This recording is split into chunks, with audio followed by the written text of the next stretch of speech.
So I keep hearing that you are on God's payroll and your provision is directly tied to your gift, right? This is what he innately placed in you, right? So that was the first part of the message I was discerning.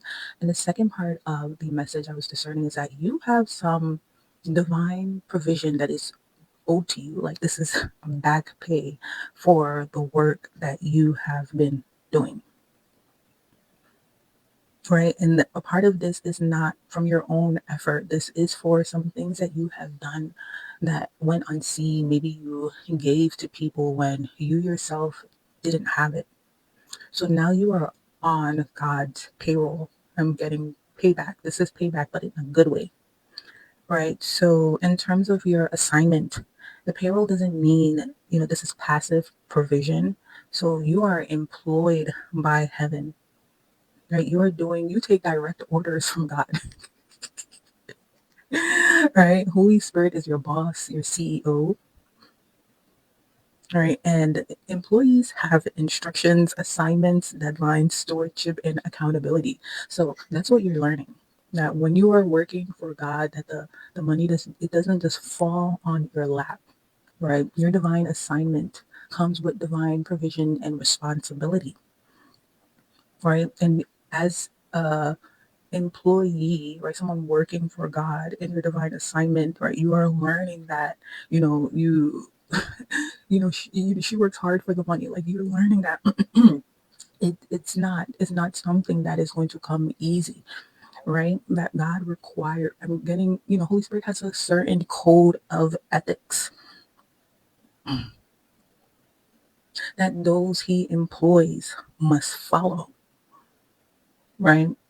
That there is favor in the work, right? But there is more testing, right? More protocols that you have to follow. So Holy Spirit wants to remind you that he is your source, not the client, not Instagram, not the job, not the urgent bill, not people's approval. As you may be doing something that is unconventional, right? Or there's something that you're doing that it's like there's some kind of twist to it. Because, a lot of the people that I'm speaking to, your business is also your ministry, right? So there's some kind of unconventional way about it, the way you go about it, or certain tweaks that God has made you do. For instance, I saw a woman's video and she talked about how um, she had opened an event space, but then God called her to not serve any alcohol at the space. And she was really worried about how she would get any business, right? That's like the unconventional twist to the thing, right? And she still ended up doing really well. God still brought clients to her venue. So Holy Spirit is letting you know that at the end, he is the source, right? Even with what you're doing being unconventional. He's saying that you are not out here unsupported, that you are under assignment. So when you are on payroll, you need to move like you know the check is coming. You don't move like an orphan. You don't build from panic. You don't give away the work for free out of fear. You don't water down the instructions to make people comfortable. You don't abandon the assignment just because money is tight. You don't confuse delay with being abandoned by God, right? But you also know that being on God's payroll still requires accountability. You have to show up. You have to complete the work. You have to follow instructions, right? You have to price with integrity, do the job with integrity, serve the people assigned to you. You stop treating your gift like a hobby when God is requiring structure, right? So again, when you're on God's payroll, it doesn't mean that money is, falling from the sky. God is saying that you stop acting like man is your employer because I am the one who called you, assigned you, corrected you, trained you, and I know how to get provision to the work I told you to build. And because you are on God's payroll, you cannot be paid by fear anymore, right? So fear cannot be your manager, your supervisor, or the one who writes your schedule, or the one who determines your obedience, right? So as a vessel, you have to understand that you are not unsupported, that you must stay in position like you know who your boss is.